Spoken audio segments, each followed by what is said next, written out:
Hello, beautiful people. Thank you so much for joining. It's Donnell here again with a very helpful and informative video. So if this is your first time tuning in, thank you so much. Welcome and stay tuned because I have some really cool information for you if you want to start your lock journey or if you just started your lock journey. Definitely grab a pen, grab a pad, or get your notepad app open on your phone and get ready to take some notes because I have 10 tips for your lock journey. Okay, so as you guys can see, I have locks and there's some things that I learned before I started my lock journey, and then some things I actually learned during my lock journey. So I just wanted to put all of those tips together and present it to you guys because I know how helpful it is and can be for someone that wants to start their journey. And yeah, I'm just gonna get right into it. So I have all of the tips typed out on my phone here, and I'm just gonna read them off to you guys, and hopefully you find these very helpful and useful. So the first tip is don't care about what others think about you starting your lock journey. That's a big tip for me. I feel like this is something that you want to do for you. So why let the thoughts and feelings of someone else interfere with what you're trying to do for yourself? Number 2, don't compare your lock journey to someone else's. Now, this one is a big one. You all know that when you see someone who has like really nice locks, you're like, oh my gosh, I'm in love. And you hope that yours looks like theirs, and you try to do the same things that they do. And if yours doesn't look like theirs, then you may become discouraged and a little upset.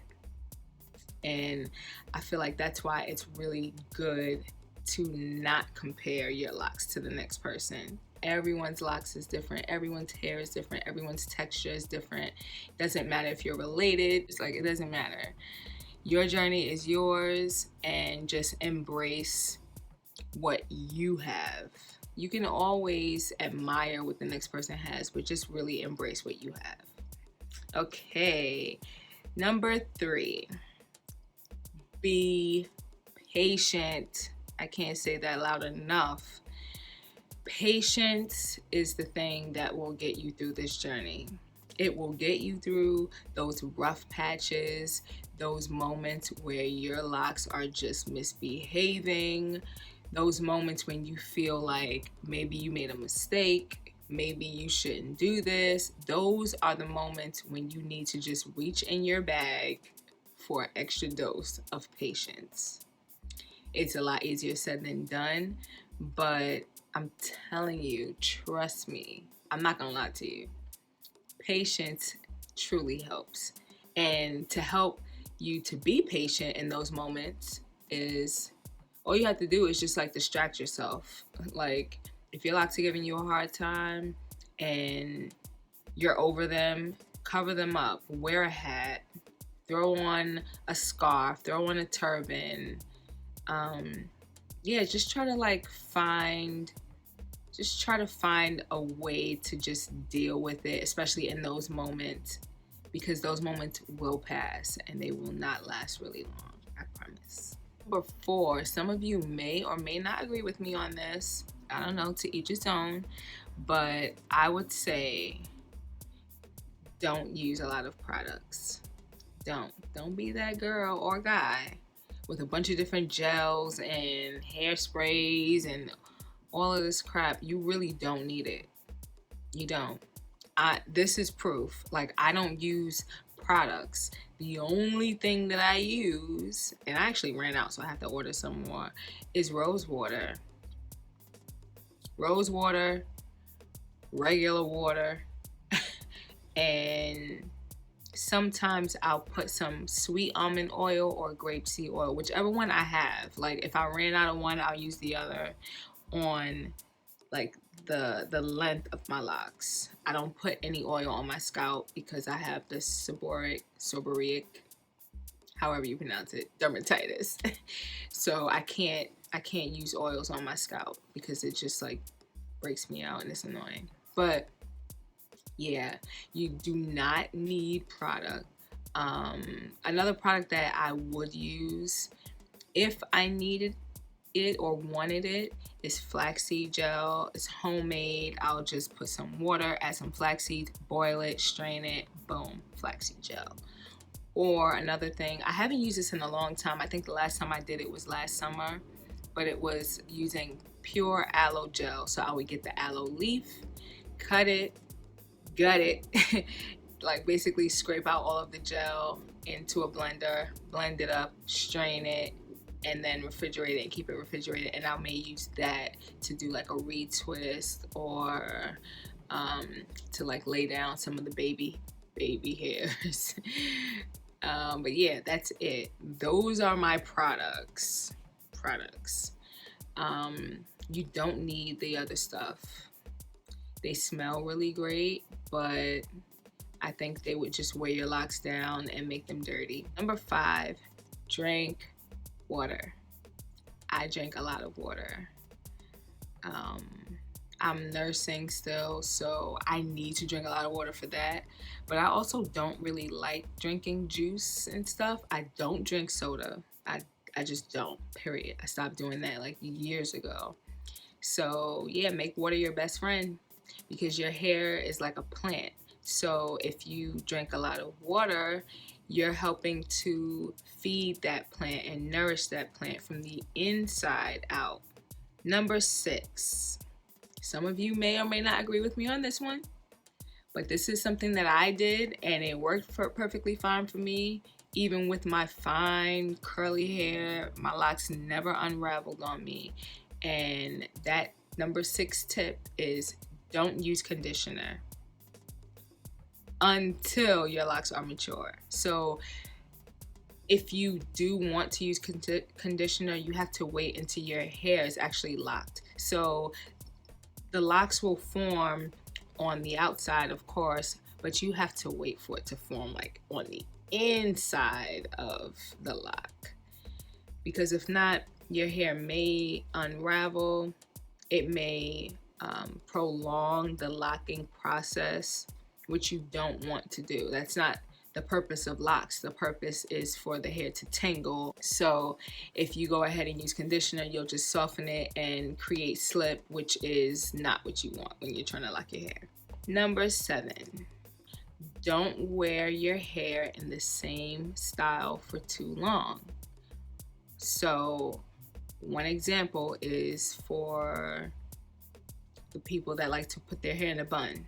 I tend to do this sometimes. I'm not gonna lie. Sometimes I just need my hair off of my neck, out of the way, and it's okay to do that, but just don't leave it in that style like all the time, because the elastic, let's say you're using an elastic band or scrunchie, those things will create tension and they may even like dent your locks, which will then create a weak point for your locks, and you don't want that. Unless that's what you're going for. But most people that I know are not trying to have their locks break off. Just keep that in mind. Try to just like let your locks just hang and just breathe. Don't have like super tight scrunchies and don't leave them on for a really long time. We're almost at the end. Number 8, don't retwist too often. Now, this is another one where you may or may not agree with me. Some people really want that manicured, very fresh, clean looking lock setup or lock situation. That's okay if that's what you want, but just know that if you do that, your locks will probably thin out on you, and that can cause breakage as well, which I'm pretty sure you don't want. So I would say to just space out your retwist. Remember, you have locks. they're not necessarily, the point of them is not necessarily to look like super fresh 24/7. It's like matted hair in small sections for the most part. So you don't need for your roots to look like super snatched, okay? You don't. It's okay for your roots to be a little fuzzy. You may feel a little uncomfortable, or you may feel like, you know, others may not think that you take care of yourself well if you leave your roots untamed, I'll say. I don't know what other word to use, I'm sorry. But that's where that number one tip comes in. Don't care about what others think about your hair. It's yours. If they don't like it, tell them to look the other way. I'm just gonna move on because I can just go on and on about that topic. Number 9, this goes with number 8. Don't retwist too tight. So if you are gonna retwist often, all right, but just do a light retwist. Like, you don't have to literally like grab and palm roll your locks to death. Don't do that. They will pop off. Mine hasn't. Thank God, because I don't retwist my locks really tight, and I don't retwist often. And when I do, I really don't do the whole palm roll thing. Like, I don't. I know it sounds weird, but I just literally will like grab the hair and I'll just like twist the roots. And then when I have loose hair, I actually just will wrap it around the lock like that until I run out, basically. But I'll just do that and that's it. It may not stay that long, but I would rather that than to be having my locks falling out or popping off. All right, and now for the very last and probably most important tip. Protect your locks when you're sleeping.